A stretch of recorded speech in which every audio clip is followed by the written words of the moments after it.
Dr. Theodore, how are you, sir?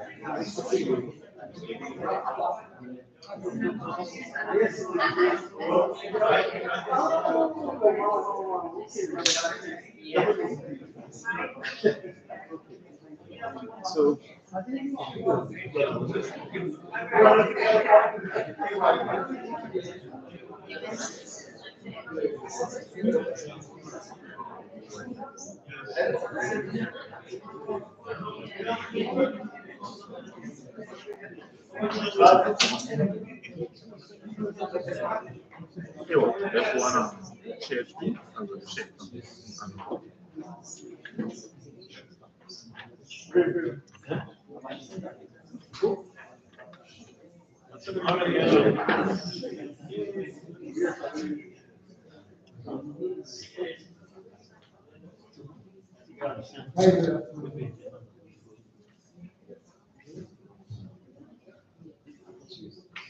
Hello.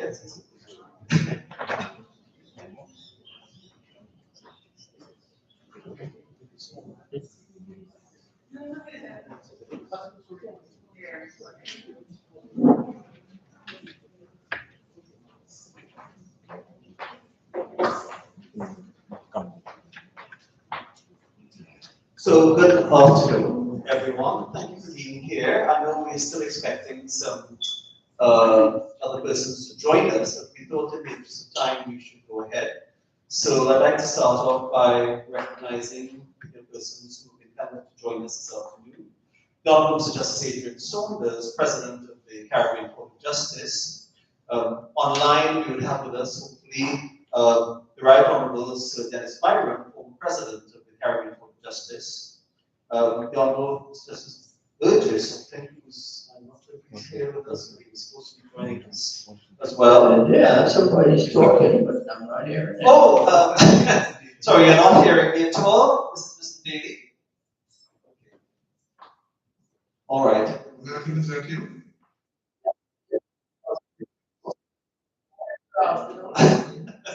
All right. Position. But I can't do what to say. Well, thank you. Is that you? Yes, it is.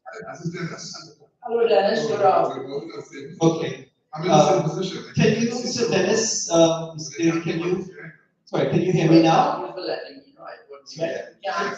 Can you hear me now? Yes, thank you. Okay, great. Thank you very much. Yes. All right, so we just. Yes, Okay. thank you very much. All right, so we're just getting underway. I don't know if the Honorable Madam Justice Chantal Renai, who's there, I think she promised to be with us as well, Judge of the Caribbean Court. Just getting underway. Can we mute those online so that conversation? Can we just mute everyone? So what underway.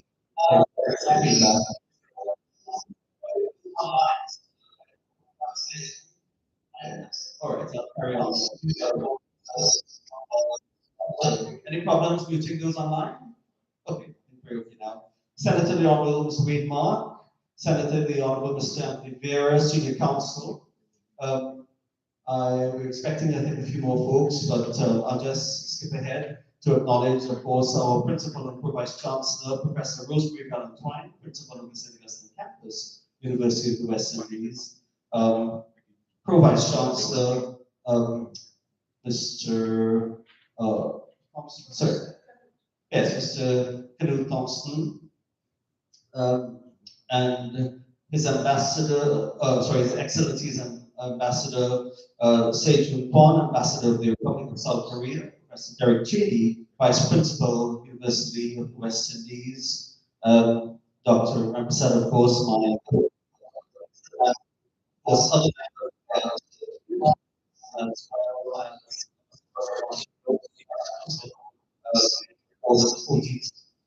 and other members of the legal committee, Judge Roland Hussein, other members present, ladies and gentlemen, a very pleasant good evening to you all and welcome to this event, which commemorates the launch of this book, The Jurisprudence of the Caribbean Court of Justice and Regional Integration.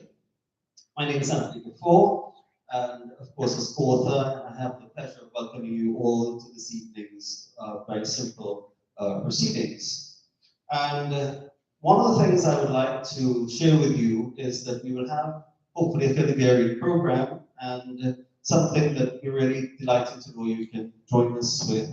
And I think that I should start off by talking very, very briefly about what motivated my own interest in the Caribbean Court of Justice. I mean, I think this is well known to Justice Saunders and the other judges in the Caribbean Court, but particularly as a judge myself, I was Superior Court Record, I have, of course, naturally a particular fascination for courts.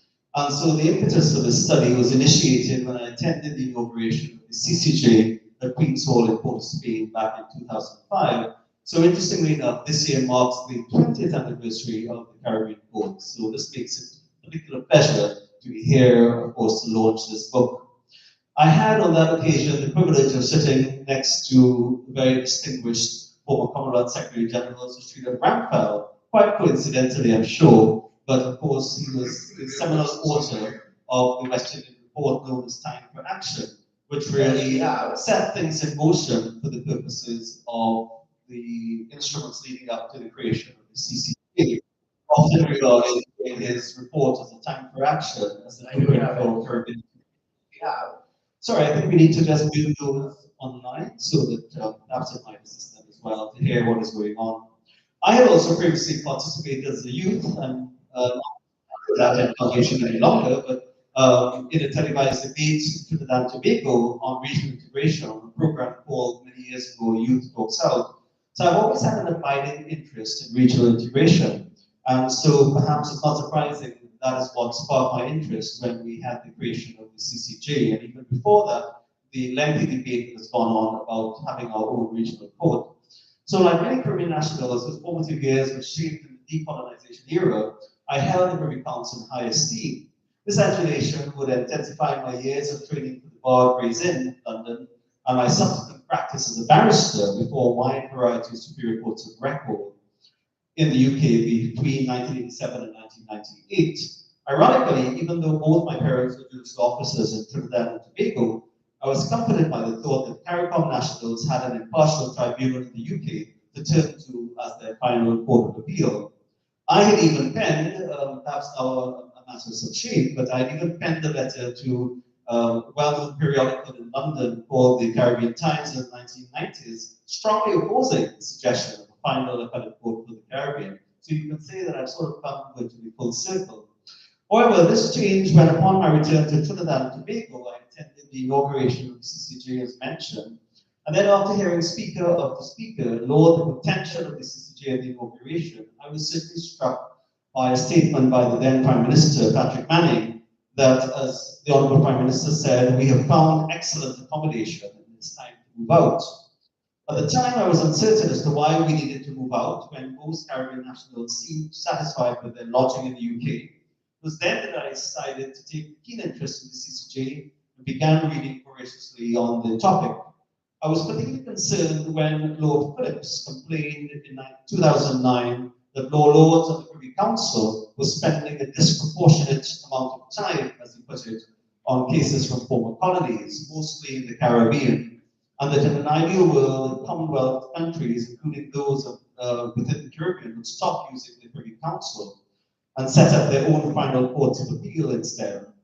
Since Lord Phillips was on the brink of becoming the president of the UK Supreme Court, it seemed to me that the Caribbean was on the verge of being evicted from the Privy Council. I've never been convinced of my good friend, I'm pleased to say, Justice Jude Pollard's musings on what he referred to in his seminal text in 2005 as closing the circle of independence. Neither am I persuaded by the argument of Justice Granville that by retaining the Privy Council, we were lingering on the doorstep of colonialism. The contention that retention of the Privy Council represents a neo-colonial mindset genuinely does not resonate with me as sufficient basis for replacing it with the CCJ, since it seemed more of an emotional concern than one grounded in objective reasoning of the possible benefits of having our own Caribbean court.